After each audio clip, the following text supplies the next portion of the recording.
All right, kids, so it's time for another How the Heck Do I Do That? And today it is not going to be using your embroidery machine. It's going to be doing finish work. And what are we finishing? Well, one of the more popular finishes lately has been a canvas board wrap. So I'm going to show you how to do that. These are two I've already done. These are 6x10s, and I've wrapped them on 8x10 canvas boards. The one we're actually going to do today is on an 11x14 board. This is what an 8x10 board looks like. And the one that I am doing today, my besties, Nerdling #1, is a huge Tolkien fan. So we are going to be doing the Hobbit book cover. Okay, the first thing that you need to be aware of if you are going to wrap a canvas board is whatever size canvas board you're going to wrap, be it the 8x10 or the 11x14. When you do your sew out, you need to make sure that you have enough fabric to do the wrap. So for an 8x10, your piece of fabric needs to be 12x14. When you do an 11x14, your piece of fabric needs to be at least 15x19. Either this way or this way. It doesn't really matter. Okay, so the very first thing you do, obviously, is you stitch it out. Once you have stitched it out, woohoo, all pretty, we're going to take and remove some of this excess stabilizer. You want to decrease the amount of bulk that you have to work with when wrapping on your canvas board. You want to be very careful when you're removing this that you don't snip your stitches. If you do, it's not hugely tragic as long as you don't start to unravel. You can use some fray stop on the back to keep the stitching from unraveling, but it's better if you just don't snip your stitches to begin with. So once we have removed all of our excess stabilizer, there we go. Now we have to square up the pattern and square up our fabric. So what you're gonna do, and this is where my previous life as a hobby quiltist comes in handy because I have got all of the rulers in the world. Woohoo! You're going to start squaring up your fabric. And remember, we need to leave so that it's on this one. This would probably go on an 8x10 canvas.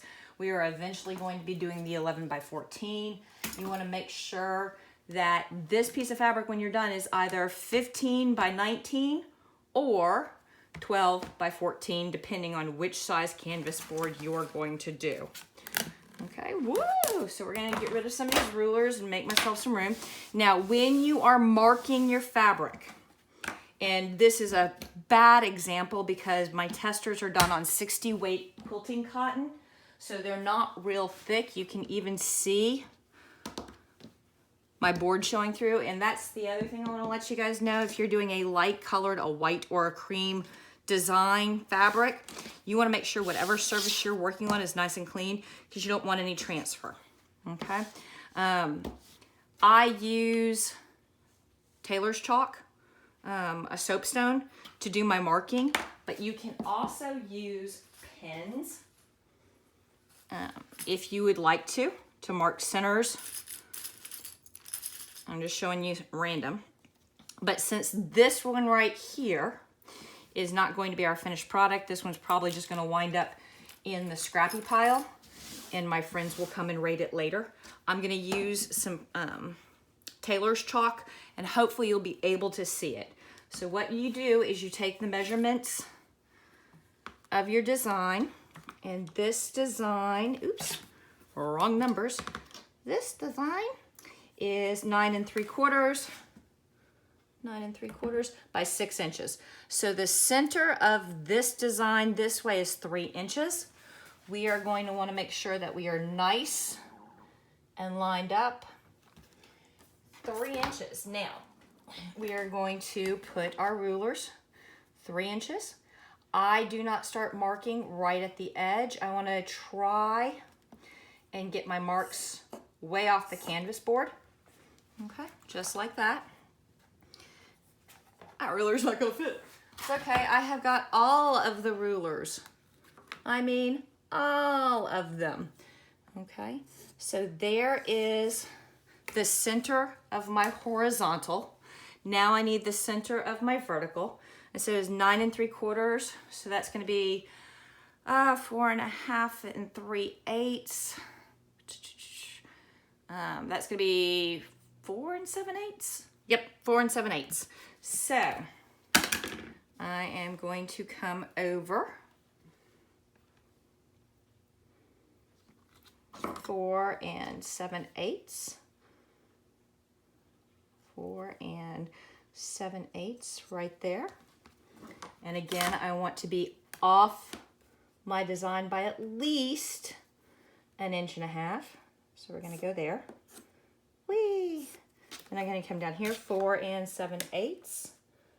And if y'all are all marveling at the mathematical magic there, remember I started off 1,000 years ago as a quilter. So being able to do fractions is necessary. And oh yeah, my previous career, ha ha ha, I was a teacher.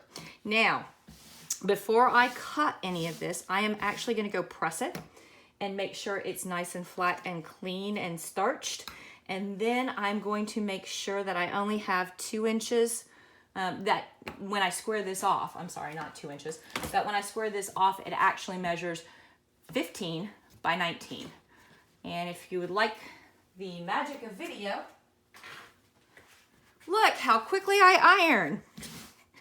Okay, so this is actually the 15 by 19 already cut. You can see that it's marked. Or you can't. Let me get that right up there. There, can you see? All right.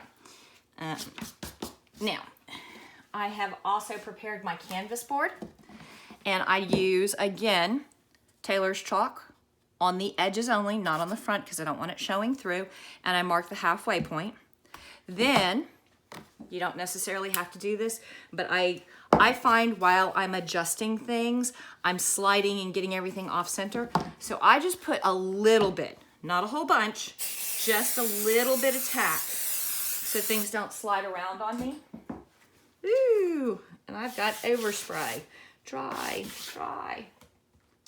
So I am going to, these 4 marks right here, I'm gonna line them up with these 4 marks right there. Very carefully. Okay. Okay. Okay. Ouch. Oh, I didn't need that head anyway. All right, so now I'm gonna press down. Whee! Okay. And carefully flip myself over and make sure that I am centered and squared. And I look really good here. I am really proud of myself. Lightly, carefully. Yeah, that's gonna be perfect. Dude, good job, me. We're gonna flip it back over. The other thing besides spray basting, the canvas board, your stitch out, etc. that you are going to need is going to be a staple gun. You do not need a super whammadine, more power electric staple gun. I had for the longest time just a manual one, and it worked. Well, I lie, it worked really crappy because my drama kids had dropped down the flight of stairs, not once, not twice, but like 15 times. So every time I set it down, the staples flew out the butt. And when I decided that I was gonna do this video, I was like, Scott, where's a better staple gun? And he's like, you've ruined them all. We don't have a better staple gun. Here, I'm ordering an electric one. I'm like, okay, fine, I'll take it. The other thing that I do, that you want to make sure is before you start, make sure you've loaded enough staples, because it really sucks to be doing this and having to use like the 8 hands you don't have to get everything in place and held down and then run out of staples. So you start at one side. You want it taut, but not super tight. I mean, you're not trying to pull it out of an inch of its life, okay? And you put one staple on that side. We're gonna turn it around, and you work top, bottom, left, right, top, bottom, left, right, working your way around. Again, we want it taut, but we don't want to pull anything out of place. That 505 or spray basing that we used on the front is holding it so there's no wrinkles. There we go. And we're gonna flip it this way. And again, you want it taut, okay? But you don't need to like yank it this way. Oops. And the other tool you may need are some needle nose. If you don't get your staple gun lined up right and nice and level, it'll have a pokey outie. We're gonna flip it around. And again, you don't need to super pull tight. You just want the wrinkles out. Roll it around. There we go. We're gonna come back to this side and we're gonna go probably 2.5, 3 inches this way. Again, we're gonna pull it a little bit. There we go. Ah, man, look at what happens when you rush. I wanted this to be a shorter video than most of my others, so I'm rushing. What happens when you rush? You make really bad mistakes. There we go. Flip it around. So I did here, now I'm gonna do here. Again, you're gonna pull it taut and flat. Okay, now we're gonna come over here. We did here, so we will do here. Just roll it. There we go. Now we're gonna do this one over here, diagonal, woohoo. Again, run your thumb along the edge, make sure you got no wrinkles. Run your fingers this way, make sure you got no wrinkles. Make sure your staple gun is nice and flat. Okay, now we're gonna go do this one. Again, run your thumb along, make sure you got no wrinkles. Run your fingers along, pull it taut. Okay, which means we need to do this one over here. Voila, woohoo. Okay, fingers, thumb, pull. There. Now we're gonna do this one right here. Come here, baby. There you go. Thumb, fingers, boom. This part is pretty easy. Okay, last one like this. Okay, this is pretty simple. Now we're gonna do the part that everybody's like, I can't get my corners to look good. All right, let's put baby in the corner. So with my thumb, I am going to run my thumb up the edge, and I want to try and get this point, because remember we're squared off, well actually we're rectangled off. I want to get this point kind of perfectly in line with this corner, okay? And then I'm gonna come in here. I'm trying to keep my head out of frame and keep everything lined up, and it's not working for me.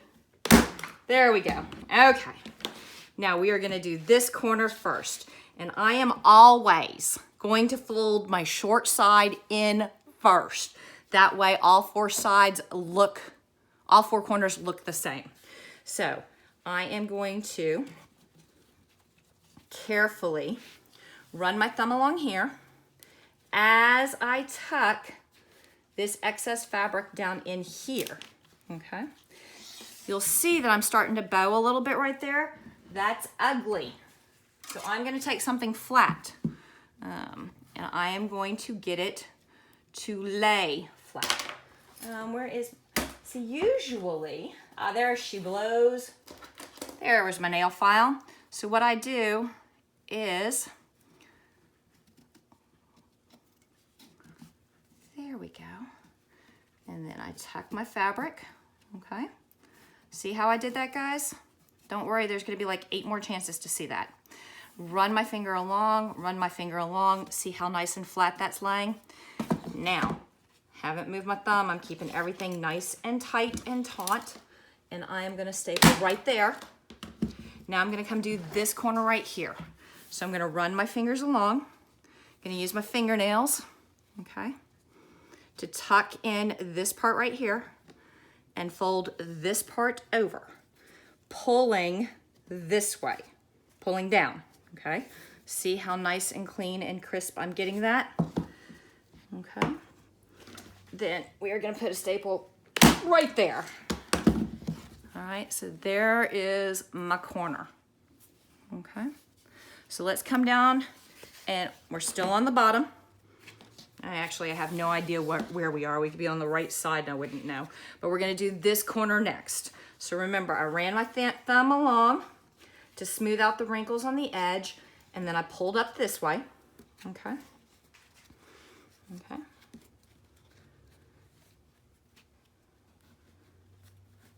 There we go. So this corner and that corner are kind of in line with each other. Okay. And I'm gonna put a staple right there.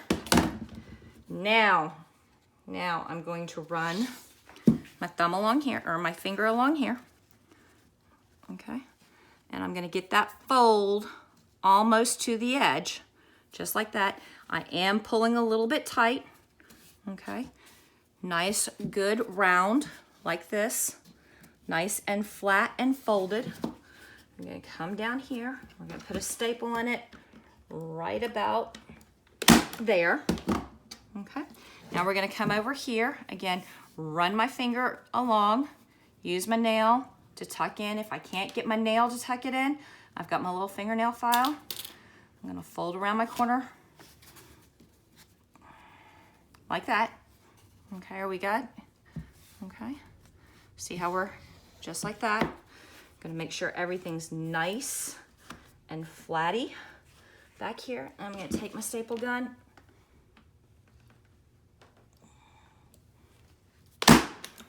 There we go. Okay, so there's that corner. There's that corner. Now, remember, we did this we fold in our short sides first. So come to the corner, run your thumb up along the edge, okay? Get your point even with that. There we go. Take your staple gun, put a staple right here in the corner. Now we're gonna come over here, okay? I'm gonna run my fingers along. I got a fingernail here to get the excess to fold. See that nice tight fold going on right there? All right, we got a good crease right there. We're gonna set her down. We're gonna put a staple in. We're gonna come over here. We're gonna run our fingers, use our nail. Oops, that one doesn't wanna fold very well. So there is my nail file. Okay. I'm gonna make sure that we're folded in nice and well. We don't have a whole bunch hanging out. There we go. One last corner, ladies and gentlemen. So here we go. Remember, take our thumb, run it up the corner. Okay. When we fold this over, we want this point to be in a straight line from this inside corner. We're gonna staple right there. Okay. And remember, we're doing our short side first. We're gonna run our thumb along. I can't run my thumb along at this angle, but we're gonna run our finger along. We're gonna get a good crease going on. We're gonna take our fold and move it to the back, just like that. We're gonna staple right there.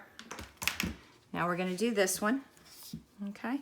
Run our fingers along, get the folds out. We're gonna roll it a little bit, okay? We need to tuck it in to make sure that nothing sticks out across the front. There we go. Nice and flat. And staple. There we go. And voila.